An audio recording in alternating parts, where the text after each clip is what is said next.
안녕하세요. 울산에서 프리랜서로 일하고 있는 40대 초반의 여성이에요. 지금의 저는 많은 걸 누리고 사는 커리어 우먼인데, 이전의 제 삶은 가엾고 불쌍함 그 자체였습니다. 어릴 적부터 갑상선의 항진증을 앓았던 저는 고통을 이기려고 병원을 자주 다니며 약물 치료를 했습니다. 갑상선 항진증은 맥박이 빨라지는 빈맥과 원인 모를 두근거림과 손발의 떨림, 과민적으로 화장실을 자주 가는 등 일상생활을 평범하게 하는 게 불가능할 정도로 힘든 질병이에요. 그리고 몸이 너무 무기력해서 잠을 12시간 이상을 자도 피로가 풀리지 않는답니다. 초등학교 때부터 이 질병을 앓았던 저는 학교를 자주 빠지게 되었고 약물 치료에 많은 신경을 쓰며 일상을 보냈습니다. 그런데 약물 부작용으로 체중이 심하게 불어나서 어린 나이에 고도 비만이 되어 비만 클리닉까지 다녀야 했어요. 학교에서는 친구들이 아무것도 모르고 뚱뚱한 저를 심하게 놀렸답니다. 먹어도 배가 부르지 않아 가방에 있는 간식을 수업 시간에도 몰래 빼먹곤 했답니다.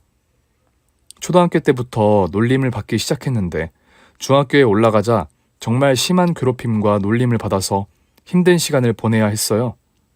많은 조롱의 별명이 있었는데 그 중에서도 가장 많이 불린 별명은 돼지 고릴라를 합친 되릴라였습니다. 친구들은 신데렐라 노래를 개사해서 놀렸어요. 데릴라는 어려서 부모님을 먹고요. 계모와 언니들에게 밥 달라고 사정했대요. 샤바 샤바 아이 샤바 얼마나 처먹었을까. 샤바 샤바 아이 샤바 그만 좀 처먹어라. 야 데릴라, 네 간식 좀 나눠줘라. 혼자만 처먹지 말고. 알았어, 가방에서 꺼내줄게. 손을 넣어 가방을 휘저어 봤는데 남아있는 간식이 없더군요. 친구들은 제 간식을 훔쳐가 놓고 제가 혼자 다 먹은 돼지라고 놀리는 걸 즐겼습니다. 뭐야, 빈 껍데기밖에 없네? 이걸 3교시 만에 다 처먹은 거야? 진짜 돼지 고릴라다. 진짜 생긴 대로 논다. 데릴라한테 냄새나지 않아? 제 땀을 항상 흘려서 그런지 쉰내가 풀풀 난다고. 안 되겠다. 우리가 얘 씻겨주자. 야 데릴라, 너 우리 따라와. 그럼 저는 친구들에게 화장실로 끌려가 물을 채운 양동이로 물벼락을 맞아야 했답니다. 깔깔거리며 비웃고 괴롭히는 악마 같은 동급생들 때문에 학교는 저에게 지옥 그 자체였어요. 그렇게 당하기만 하다가 이대로는 안 되겠다 싶어서 강하게 마음을 먹고 제 자신을 방어하기로 했답니다. 처음 결심을 하고 학교에 나가 친구들이 출렁이는 저의 배를 잡고 조롱하길래 이를 악물고 복수를 해줬네요. 과체중인 제가 친구들을 하나둘씩 배치기를 해버렸더니 바닥에 내동댕이 쳐진 채로 바닥을 대굴대굴 굴렀습니다. 숨겨진 저의 힘을 발견하고는 더 이상 바보처럼 가만히 당하지 않고 응징을 해주었죠. 그렇게 학교에서 힘센 되릴라로 소문이 나면서 제 몸에 터치하는 친구들도 사라졌고 뒤에서 조롱하는 말도 서서히 들리지 않더군요. 중학교 때 자신을 방어하며 버텨냈지만 고등학교에서도 마찬가지였어요. 외모로 놀리는 건 어디를 가나 나이를 불문하고 똑같았습니다. 저는 친구 하나 없이 공부에만 매진하고 괴롭힘을 당하거나 조롱의 말을 들으면 과감하게 배치기로 처단했어요.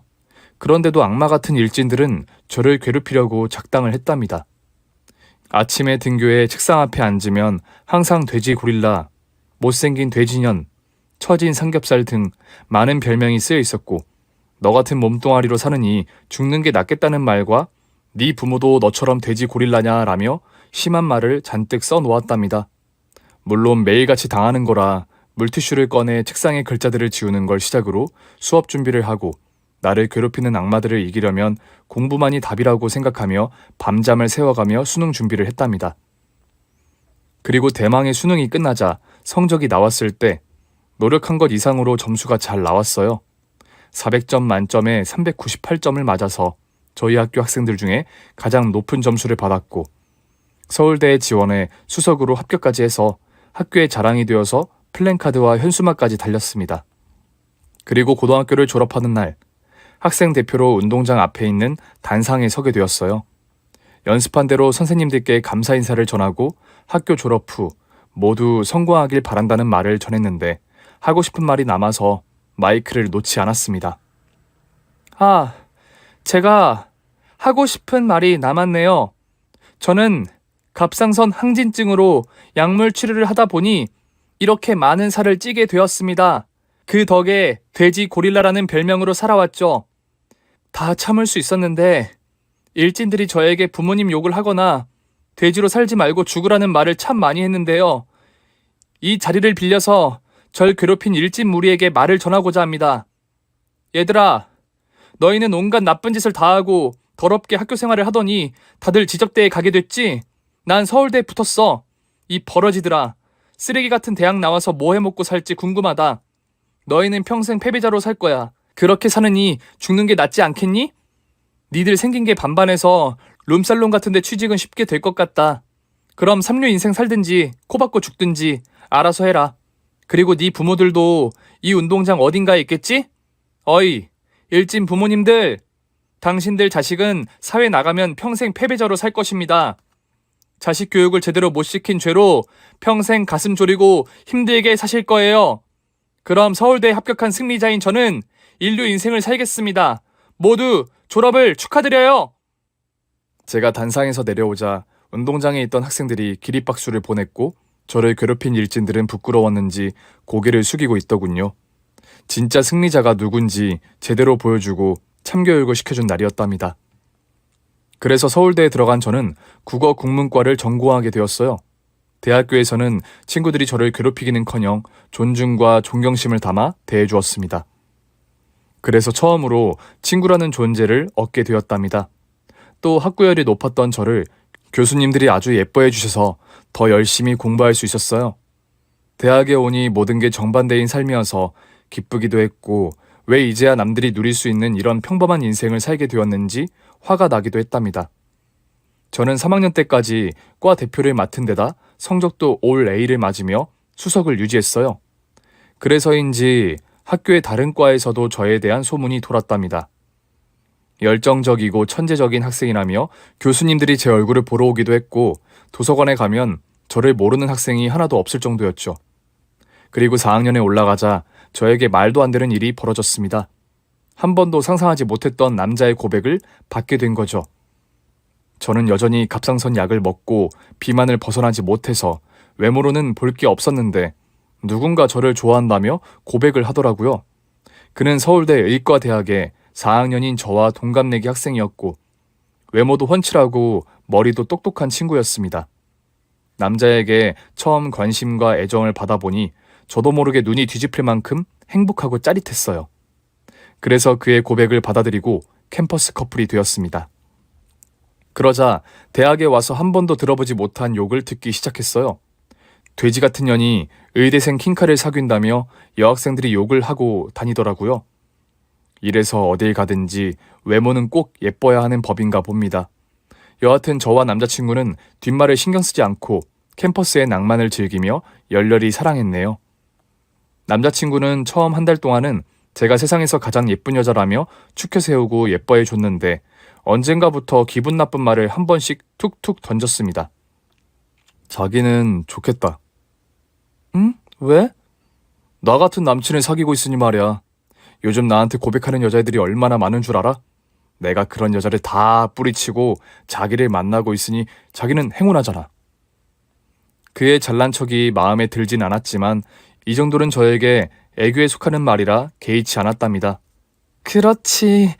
자기 같은 남자가 날 사귀어주니 너무너무 고맙지. 서울대 의대에 인물도 잘났으니 누구라도 탐내겠지. 그걸 알면 나한테 잘해. 내 마음이 돌아서지 않게 말이야. 이런 식으로 조금씩 신경을 건드렸지만 그를 많이 사랑해서 마음에 담아두지 않았습니다.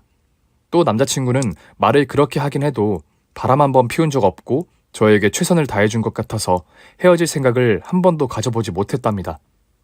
저희는 대학을 졸업하고도 인연이 계속되었어요. 인턴 생활을 시작한 그가 바쁜 와중에도 꼭 저녁은 저와 함께 먹었답니다. 남자친구는 의대를 나와 바로 병원으로 연결되었지만 저는 대학을 졸업하고 쉽게 취업을 하지 못했어요. 아무리 서울대를 나왔다 해도 국어 국문과를 나온 사람을 회사에서 뽑아주지 않았습니다. 그래서 시야를 돌려봤더니 고액연봉의 학원 강사가 있더라고요. 그래서 이력서를 넣었더니 바로 취업이 되었습니다. 다행히 뚱뚱하다고 배제시키지 않고 객관적으로 판단해서 저를 채용한 것 같더라고요. 그래서 학생들을 가르치는 수업도 하고 온라인 강의까지 하게 되며 흡족하는 연봉을 받으며 살게 되었습니다.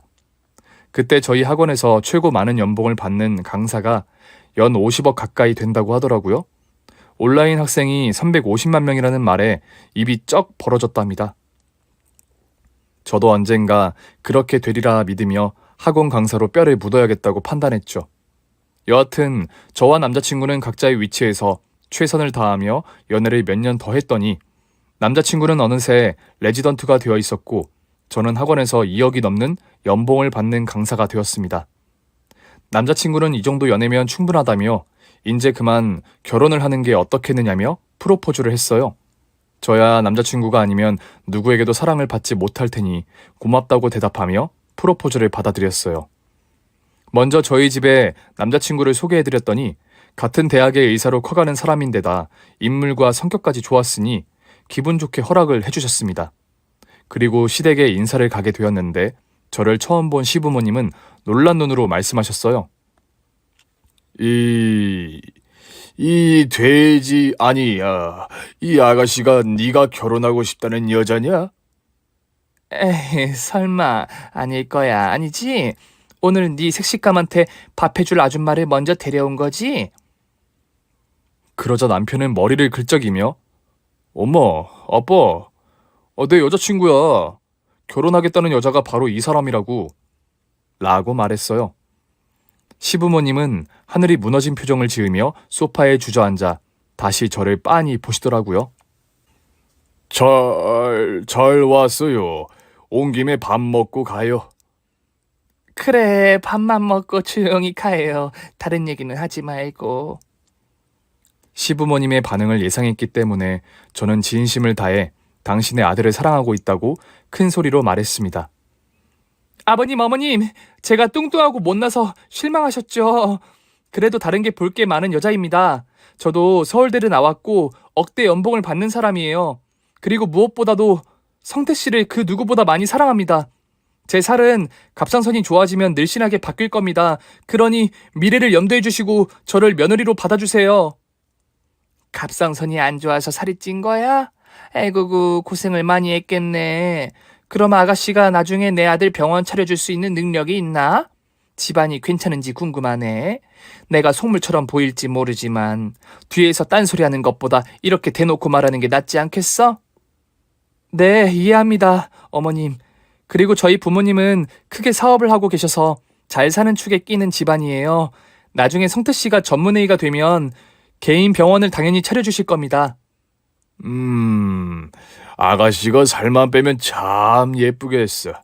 아니 이제 보니 충분히 예쁜 사람 같네. 우리가 허락해 줄 테니 잘 살아봐. 제가 학력과 연봉 그리고 집안이 잘 산다는 말까지 드리자 시부모님은 마음이 확 기울어졌습니다.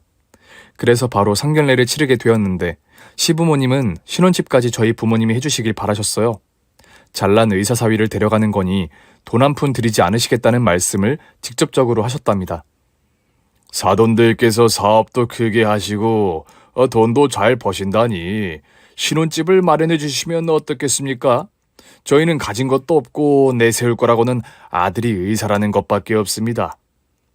부모님은 당황한 기색을 비추시긴 했지만 저희 결혼을 꼭 성사시키고 싶으셔서 긍정의 대답을 하셨어요. 그럼요. 저희가 마련해야죠. 의사 사위 데려오려면 열쇠 3개는 필수 아니겠습니까? 걱정 마시고 애들 결혼시키도록 하시죠. 역시 서울대 나온 딸을 둔 부모님이라 대화가 잘 통하네요. 그럼 정담동의 아파트로다가 신혼집을 마련해 주시죠. 정담동이요? 네, 그렇게 하겠습니다. 청담동에 좋은 아파트로 구해줄게요. 부모님은 잠시 뜸을 들였지만 딸내미인 저를 위해 기꺼이 청담동에 신혼집을 마련해 주시기로 결정하셨습니다. 그렇게 저는 부모님이 큰 돈을 들여서 결혼할 수 있었습니다.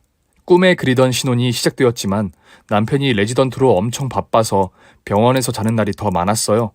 아쉽긴 했지만 애틋함이 생겨서 더 끈끈한 부부 사이가 되는 것 같았습니다.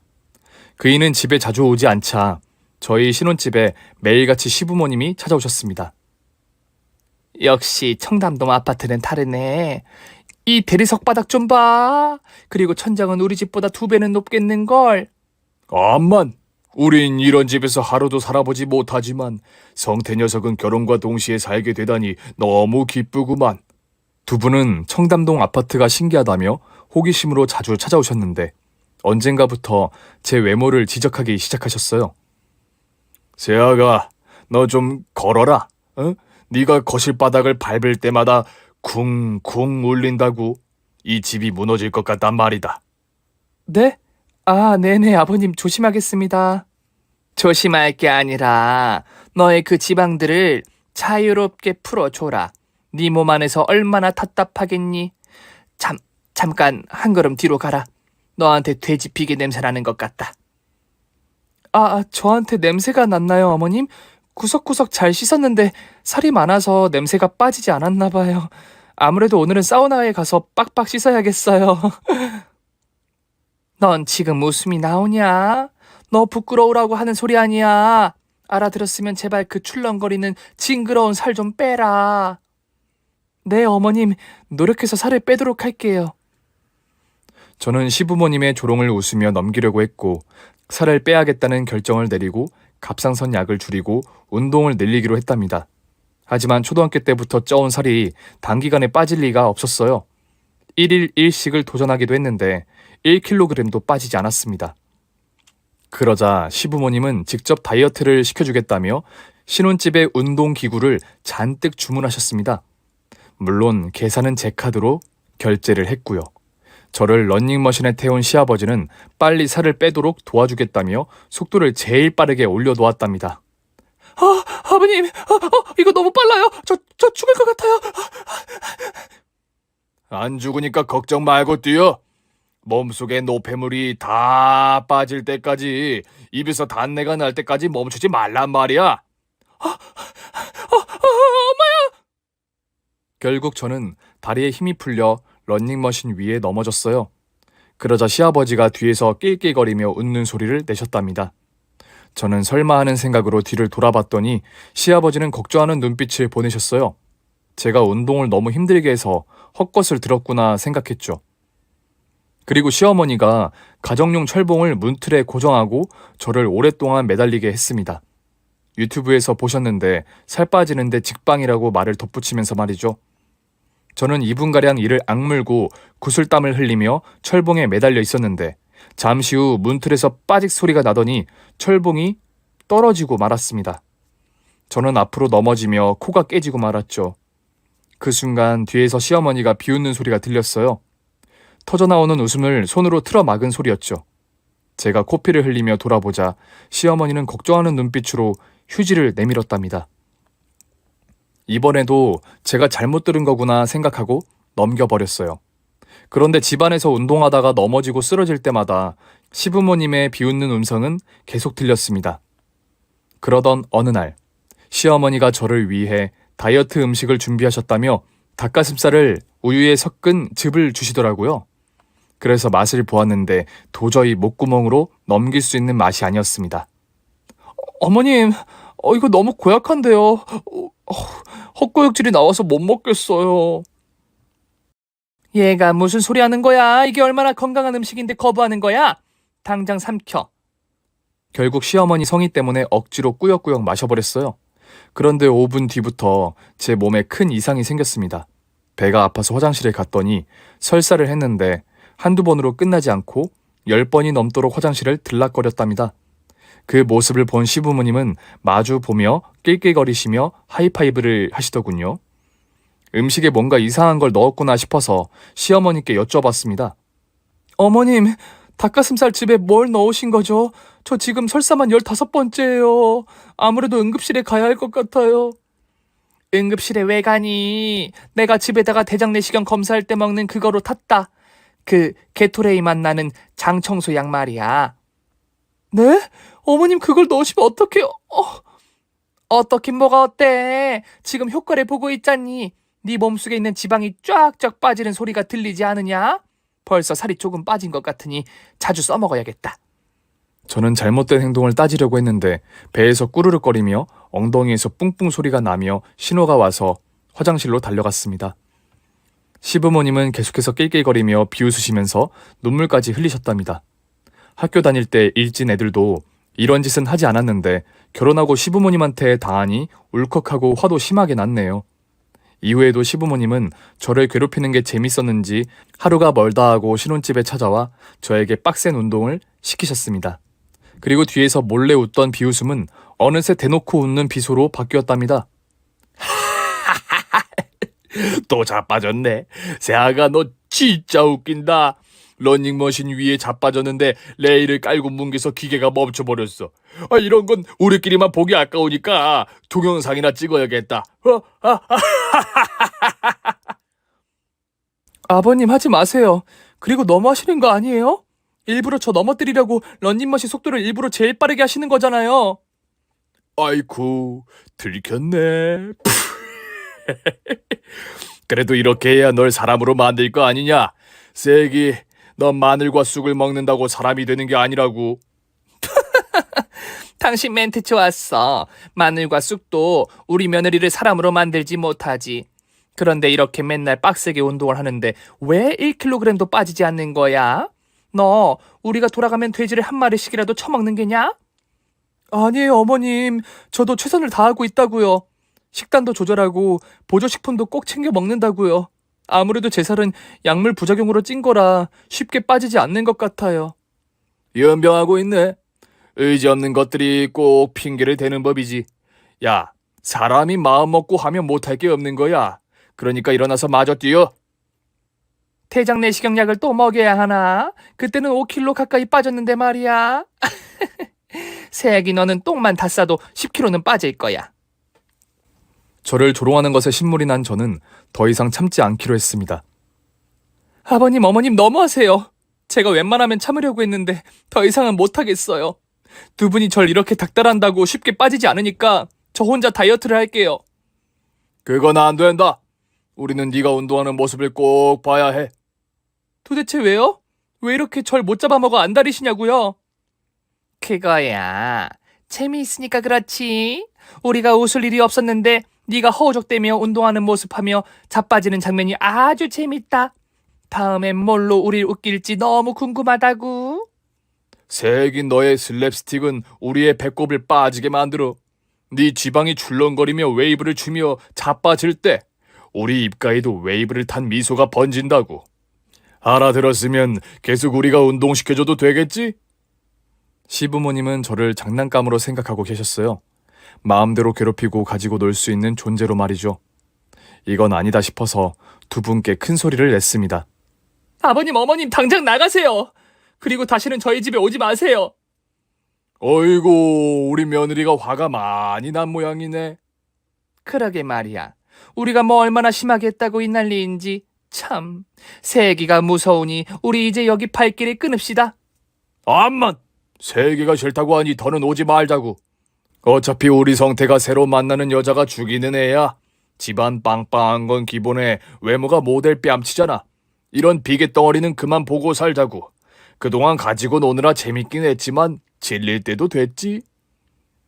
시아버지의 발언에 저는 너무 황당해서 다시 말씀해보라고 했어요. 아버님, 그게 무슨 소리예요? 그 이한테 여자가 있다고요? 세기 너 귓구녕에도 살이 쪄서 잘 안 들리냐? 에? 그래, 우리 아들이 너무 잘나서 선자리가 아주 많이 들어오더라고. 거의 100번의 선을 봤을걸. 그 중에서 제일 잘 나가는 새삥 아가씨로다가 우리 며느리로 드리기로 했지. 아, 이 멧돼지를 몇 달 더 가지고 놀고 싶었는데 아쉽네. 얘, 우리가 퀵으로 이혼 서류 보낼 테니 도장 찍어라. 괜히 우리 아들 괴롭히지 말고. 아버님, 어머님, 저한테 어떻게 이러실 수가 있어요? 전 두 분께도 남편에게도 최선을 다했다고요. 그런데 이런 식으로 뒤통수를 치는 게 어딨어요? 그러자 시아버지가 깔깔거리시며 웃으시더니 제 귀에 대고 속삭이더군요. 이 돼지년이 주제 파악 못하고 또 깝치네. 야, 너는 그냥 보험용이었어. 우리 아들이 다른 잘난 여자를 못 만나면 계속 살게 할 보험이라고. 그런데 지금 우리 아들을 서로 갖겠다고 난리니 어쩌겠니? 그런 줄 알고 네 분수에 맞는 돼지 남을 찾아봐. 그동안 잘 놀았다. 저는 그 순간 넋이 나가버려서 시부모님이 나가는 걸 가만히 보고 서 있었습니다. 잠시 혼이 빠져있던 저는 남편을 찾아가기로 했어요. 그이는 절대 저 몰래 선을 보러 다니고 새로운 여자를 꼬실 사람이 아니었기 때문에 시부모님이 헛소리를 짓거린 거라 생각했죠. 그래서 남편을 만나 시부모님의 말씀이 진짜냐고 물었더니 고개를 끄덕이며 아무렇지 않게 대답하더군요. 다른 여자랑 결혼하려고. 우리 부모님이 알아듣게 얘기했다며. 그런데 왜 찾아온 거야? 뭐야? 당신 그게 무슨 말이야?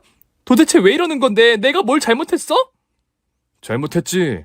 네 몸뚱아리가 엄청난 잘못을 하고 있는 거 안 보여? 내가 미쳤다고 너 같은 돼지년하고 평생 살 줄 알았냐? 넌 그저 보험용이었어. 이제야 나와 어울리는 여신급 미모의 색시를 찾았다니까? 집도 너희 집보다 훨씬 잘 살아. 이에 저는 그이의 뺨을 3개 날렸습니다. 그러자 남편은 바닥을 대굴대굴 구르며 비명을 질렀어요. 으악! 병원에서 폭행이라니! 이걸로 위자료는 통치는 거다. 저기 CCTV에 다 찍혔으니까 내가 경찰에 신고하면 당신 빨간 줄 가게 만들 거야. 그게 싫으면 조용히 이혼 도장 찍고. 돼지우리로 꺼져버려. 알아들었으면 그 냄새나고 육중한 몸뚱아리 좀 치워라. 당신 원래 이런 인간이었어? 날 사랑하던 남자는 어디 가고 비열하고 쓰레기 같은 놈이 내 앞에 있는 거야? 사랑? 야, 이 돼지년아. 내가 너랑 연애하는 동안 너만 만났을 거라 생각하는 거냐? 이 칠푼이의 반푼아. 내가 카사노바인 건 알 사람은 다 아는데 너만 모르고 있던 거야. 이 미련한 돼지야. 여하튼 깨끗하게 이혼하는 걸로 끝내자. 알겠지? 병원에 사람들이 몰려드는 바람에 저는 도망치듯 병원에서 나와버렸습니다. 그리고 친정에 가서 남편과 시부모의 악마 같은 짓을 낱낱이 말씀드렸더니 분개하시면서 가만두지 않겠다고 하셨습니다. 그런데 남편이 제가 뺨을 날린 영상으로 폭행과 명예훼손, 협박과 영업방해죄로 고소하겠다며 맞소송을 준비하겠다고 하더군요. 저희 측 변호사님은 이럴 경우 큰 싸움이 되고 저에게 좋을 게 없을 것 같다며 합의를 종용했답니다. 부모님은 어떻게 되든지 끝까지 싸우겠다고 하셨는데 제가 이를 막아서며 이혼 서류에 도장을 찍겠다고 했네요. 복수는 다음에 제대로 하기로 기약하면서 말이죠. 그래서 억울함과 배신감을 모두 참아가며 그이와 이혼을 했습니다. 저는 충격이 심해서 일을 할 수 없는 지경이 되어 학원 강사를 그만두고 몇 달 동안 집에서 누워만 있었어요. 천장을 보며 그동안 제 지난 인생을 떠올리며 세상을 비관하기도 했고 이렇게 낳아준 부모님을 원망하기도 하며 마음속에 악만 가득 찼답니다. 그런 와중에 대학교 은사님에게서 연락이 왔어요. 다른 연락은 모두 피했는데 저를 친딸처럼 예뻐해 주신 교수님의 전화는 받고 싶더라고요. 은사님은 제가 이혼과 학원 강사를 그만둔 사실을 알고 위로의 말을 전하려고 연락을 주셨습니다. 은경아, 많이 힘들지? 그동안 마음고생 많았겠구나. 네가 내 제자 중에 글솜씨가 가장 좋았다는 건 알지? 내가 예전부터 신춘문예에 응모해보라고 여러 번 말했었잖니. 지금 집에서 힘들게만 있지 말고 글을 한번 써보는 게 어떻겠니? 글쓰기가 너에게 힘이 돼줄 거야. 교수님, 글쓰기를 한다고 해서 제 몸뚱아리가 달라지진 않아요. 평생 꼴보기 싫은 몸을 가지고 살아야 할 팔자라고요. 마음이 달라져야 몸도 달라지는 법이야. 그러지 말고 글을 한번 써보거라. 집어치우세요. 아무것도 모르면서 철학적인 몇 마디로 바뀔 거라 운운하는 것 진짜 웃겨요. 다시는 나한테 연락하지 마세요. 그렇게 전화를 끊어버리고 한참을 울었습니다. 화를 내야 할 대상이 아무도 없어서 은사님께 괜히 성질을 부린 것 같았네요. 며칠을 더 천장만 바라보며 지내다가 은사님의 말씀대로 글을 써보기로 했어요. 신춘문예가 11월부터 12월 초까지 접수를 해서 시기도 딱 맞아서 단편소설을 쓰기로 했죠. 소재는 제 이야기로 쓰기로 했어요. 뚱뚱한 여자가 세상을 살다가 수많은 역경을 제치는 이야기를 썼는데 소설을 일주일 만에 완성하게 되었어요. 그래서 한 신문사에 우편으로 응모를 했는데 12월 말쯤에 당선 연락을 받았답니다. 그 순간 얼마나 기쁘던지 잠시나마 비관적인 세상이 아름답게 보이더라고요. 신문사에 초대가 되어 트로피를 받았을 때는 제 자신이 너무 자랑스러웠답니다. 그리고 제 소설이 입소문이 나면서 많은 출판사에 연락이 왔어요. 제가 장편 소설을 집필하기 시작한 소식을 듣고 먼저 계약을 하겠다며 줄을 서더라고요. 저는 두툼한 책 한 권을 쓰기까지 1년의 시간이 걸렸는데 그동안 제 혼잡한 마음이 정리되면서 몸도 달라졌답니다. 갑상선은 약을 먹지 않아도 될 만큼 좋아졌고 시부모님이 그렇게 질색하던 비계 같은 살들이 알아서 빠졌어요. 120kg에 육박하던 제가 글을 쓰며 55kg의 늘씬한 여자가 되었죠. 저는 한 출판사와 계약을 한 뒤 출판을 했고 일주일 만에 베스트셀러에 올랐답니다. 어떤 책인지 밝히면 제가 누군지 모두 아실 것 같아 책 제목은 비밀로 할게요. 제 소설책은 1년 만에 100만 부를 팔았습니다. 이 모든 게 글을 쓰고 난 지 2년 만에 벌어진 기적이었죠. 그리고 예뻐진 제 외모 덕에 남자 팬들이 많이 생겼습니다. 제 과거 사진과 이혼 경력을 알면서도 한 번만 만나자는 사짜 남자들도 많았고요. 달라진 인생을 만끽하며 잘 살고 있던 중 북토크와 사인회 요청이 계속 들어와서 전국을 돌며 팬들을 만나러 투어를 했답니다. 그러던 어느 날, 한 도시의 백화점 안에 있는 서점에서 사인회를 열었고 열심히 팬들에게 감사 인사와 사인을 하고 있었는데 노숙자로 보이는 한 남자가 차례가 되어 제 앞에 섰습니다. 찾아주셔서 감사합니다. 성함이 어떻게 되시죠? 성태요. 당신의 전 남편이요. 저는 너무 놀라 다시 노숙자의 얼굴을 들여다보았는데 예전의 남편과는 180도 다른 모습이었습니다. 당신이야? 꼴이 왜 그래? 그게 말이야. 미안한데 비켜줘. 뒤에 사람들 기다리잖아. 알았어. 그럼 이따가 사인회 끝나고 밖에서 잠깐 보자. 저를 왜 보자고 하는지 몰랐지만 일단 왜 꼬락서니가 저렇게 되었는지 궁금해서 사인회를 마치고 백화점 앞 공원으로 나갔습니다. 이윽고 노숙자 같은 남편과 시어머니가 두 팔을 들고 저를 반기더라고요. 세아가 잘 지냈니? 네 책 재밌게 아주 잘 읽었다. 베스트셀러가 돼서 아주 행복하지? 우리도 덩달아 기뻐서 이렇게 찾아온 거야. 그게 무슨 말씀이세요? 저랑 끝난 지가 언젠데 날 찾아와요? 그런데 두 사람 꼴이 왜 이러죠? 무슨 일이 있던 건가요? 그러자 시어머니가 눈시울을 붉히며 지난 2년간의 일을 읊기 시작했는데 충격적인 이야기로 가득했습니다. 남편이 저와 이혼 후 전문의의가 되자마자 재혼한 여자가 개인 병원을 차려줬는데 의료 과실로 사람을 죽게 해서 병원 문을 닫고 의사 면허를 박탈당했다고 하더군요. 그이는 감옥에 가지 않으려고 전 재산을 털어 의료 전담 변호사팀을 꾸려서 집행유예 처분을 받았다고 했어요. 하지만 그이의 후처는 쓸모없는 남편에게 모든 걸 빼앗고 몸뚱아리만 내쫓았다고 하네요. 전 남편은 의사를 할 수 없었으니 이곳저곳 일자리를 알아봤지만 의료사고로 빨간 줄이 가 있어서 취직을 하지 못하고 알바를 전전하며 지내다가 후처에게 준 위자료 대출금을 갚지 못해 신용불량자가 되어 노숙자 신세로 지내고 있답니다. 그리고 시아버지는 이런 전 남편 때문에 매일 술만 먹고 지내다가 새벽에 무단 횡단을 하다가 5톤 트럭에 치여 죽었다고 하네요. 저를 버리고 비웃던 세 사람의 최후가 어찌나 통쾌하던지 제가 복수를 나서지도 않았는데 절로 끝장이 나버렸죠. 시어머니의 말이 끝나자 저는 깔깔거리며 비웃음을 들려주었습니다. 그러니까 날 버리고 새살림 차리고 잘 살겠다더니 겨우 노숙자 신세가 된 거야? 당신 진짜 웃기다. 어머님, 아니 할망구 당신도 마찬가지예요. 사이코처럼 날 괴롭히고 비아냥거리더니 폐지를 줍고 산다고요? 팔자 한번 제대로 고치셨네요. 축하드려요. 세아가 미안하다. 우리가 어리석었어. 네가 이렇게 성공하고 살도 빼고 예뻐질 줄 알았으면 계속 한 식구로 살았을 텐데 말이야. 맞아. 당신은 긁지 않은 복권이었어. 지금 모습이 얼마나 예쁜지 후광까지 빛난다니까. 여보, 우리 다시 재결합하면 어떨까? 당신도 아직 날 못 잊었지?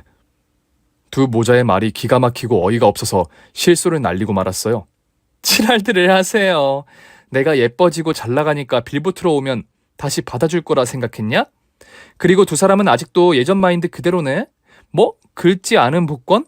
이렇게 살 빼고 달라질 줄 알았으면 계속 한 식구로 살았을 거라고? 이것들 보세요. 거지 새끼들이 어디 감히 베스트셀러한테 껄떡거려? 지금 날 만나고 싶다고 줄을 선 남자가 앉아 번호로 이 백화점 2바퀴야. 그런데 너 같은 노숙자랑 재결합이 어째? 그러자 두 모자는 태세를 전환해 지갑이 아닌 돈을 구걸하기 시작했습니다. 시어머니는 홀로 고시원에서 폐지를 주우며 살고 전 남편은 노숙자로 살고 있으니 둘이 살만한 작은 원룸이면 충분하다며 큰 돈을 바라지 않는다고 하더군요. 그 순간 저는 옛날 생각이 나서 시어머니를 굴려보기로 했습니다. 돈이 필요하시구나. 그럼 내가 시키는 거 하나만 해봐요. 저기 나무 찍고 오세요. 20초 안에 도착해야 합니다. 20초? 새아가, 이 늙은이가 무슨 수로 그렇게 빨리 뛸 수 있겠니? 엄마, 돈 받기 싫어? 빨리 은경이가 시키는 대로 해. 이 호로 새끼. 돈이라면 지 엄마를 팔아먹을 기세네. 알았다, 새아가. 내 최선을 다해 뛰어보마. 제가 휴대폰을 꺼내 스톱워치를 켜고 준비 땅을 외치자 시어머니가 안간힘을 쓰며 뛰기 시작했습니다. 하지만 제가 지정한 나무를 찍고 돌아온 시간은 30초가 넘어서 실패를 했죠. 새아가, 다시 기회를 주면 안 되겠니? 이번에는 20초에 가능할 것 같다. 마음대로 하세요. 기회는 100번이고 드릴 테니까 도전해봐요. 자, 그럼 준비 땅! 그렇게 시어머니는 수십 번을 도전했지만 20초는커녕 30초 안에도 들어오지 못했습니다. 그래도 포기하지 않고 계속 달렸는데 나중에는 자기 발에 걸려 자빠졌답니다. 그 모습을 보고 깔깔거리며 웃자 시어머니와 남편도 덩달아 웃더군요. 우리 세게 웃었다. 그럼 우리한테 돈을 주는 거냐? 일단 갈증 날 테니 이것부터 좀 드세요. 고맙다, 새아가. 안 그래도 목이 타들어가는 줄 알았다. 여보, 나도 줘. 음료수 마셔본 지 오래됐단 말이야. 당신 것도 여기 있어. 쭉 들이켜. 이거 몸에 좋은 거니까 한 방울도 남기지 마. 제가 준 음료수는 다름 아닌 예전에 제가 마셨던 대장 장청소 약이었습니다. 두 사람은 맛이 없는데도 제 눈치를 보며 꾸역꾸역 잘도 마셨답니다. 이거 새로 나온 음료수냐? 맛이 좀 그러네. 그게 중요한 게 아니지. 새아가, 내가 비록 실패했지만 돈은 줄 거지? 아니요? 내가 미쳤어요? 사이코 노인네한테 내 돈을 왜 주겠어요? 당신이 나 비웃던 때를 생각해서 똑같이 좀 굴려봤어요. 재밌는 구경했으니 난 이만 가보렵니다. 그럼 당신은 죽지 말고 오래오래 노숙자로 살고 어머님도 100세를 넘길 때까지 폐지 주우면서 사세요? 룰루랄라? 제가 제대로 조롱했더니 시어머니가 본색을 드러냈습니다. 이 돼지 같은 년이 사람 좀 됐다고 감히 날 농락해? 너 이리 와봐. 오늘 너 죽고 나 죽자. 돼지 고릴라 년이 많이 컸네. 나도 오늘 네 년을 끝장내고 말겠어. 경원, 여기에요. 제가 손가락을 튕기며 뒤에 숨어있던 경호원들이 나타나 시어머니와 남편이 저에게 달려드는 걸 막았습니다. 저는 두 모자에게 다가가 따귀를 한 대씩 날려주었어요. 그러자 제가 준 장청소약이 효과를 발휘했는지 두 모자가 그 자리에서 설사를 지리더군요. 어우, 냄새. 둘 다 지금 뭐 하는 짓이야? 바지에 똥을 지린 거야? 진짜 가지가지 한다. 내가 목욕비 줄 테니까 사우나 가서 깨끗이 좀 씻어. 제가 10,000원짜리 2장을 두 모자에게 던져줬더니 시어머니가 똥방귀를 끼며 말했습니다. 너 이년, 내가 가만둘 것 같으냐? 오늘 당한 수모를 꼭 돌려주고 말겠어. 네네, 그러세요. 사이코패스가 가만히 있을 리가 없겠죠. 그런데 다음에 또 찾아오면 오늘보다 더한 수모를 당할 각오를 하고 오셔야 할 겁니다. 어이, 구성태, 앞으로도 거지로 오래오래 잘 살아봐. 내가 어떻게 사는지 지켜보면서 말이야. 그럼 난 할 말 다 했으니 이만 갑니다. 굿바이. 마지막까지 두 모자를 조롱하고 저의 슈퍼카에 올라 제 갈 길을 떠났어요. 저는 1년 동안 다음 소설을 출판했는데 이번에도 독자들에게 많은 사랑을 받아서 많은 부수를 올렸습니다. 그리고 글을 쓰는 과정에서 저와 같은 소설가 남자를 만나 연애를 시작하게 되었답니다. 저희 두 사람은 작업실에서 같이 일하고 여행도 같이 다니며 사랑을 키워갔어요. 그런데 그이의 프로포즈를 받고 재혼에 성공해서 슬아의 딸까지 낳아서 행복한 가정을 꾸리게 되었네요. 제 인생에 봄이 있다면 지금 이 순간이 아닐까 싶습니다. 그리고 저에게 큰 상처를 주고 된통당한 두 모자는 계속해서 밑바닥 인생을 기면서 살고 있답니다. 전 남편은 빚쟁이들 때문에 노숙을 이어갔고 시어머니는 쉼터에 가서 도움을 받고 지내다가 쉼터 물건을 훔치다 몇 번을 걸려서 강제 퇴소를 당했다네요. 그래서 다시 고시원에 들어가 폐지를 주워가며 입에 풀칠도 못하고 산다는 소식을 전해 들었습니다.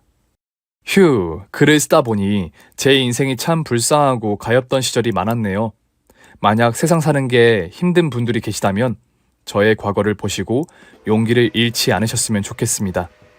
저 같은 사람도 마지막에 큰 반전을 일으켜 행복을 찾았으니 당신에게도 행복할 기회가 찾아올 테니 이를 악물고 버티시길 부탁드려요.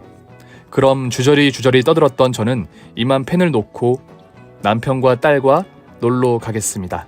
경청해주셔서 감사합니다.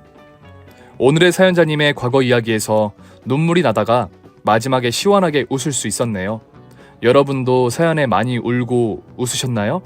그럼 구독과 좋아요 그리고 사연자님께 댓글까지 남겨주시면 진심으로 감사하겠습니다. 저는 다음 사연으로 찾아뵙겠습니다. 모두 안녕히 계세요.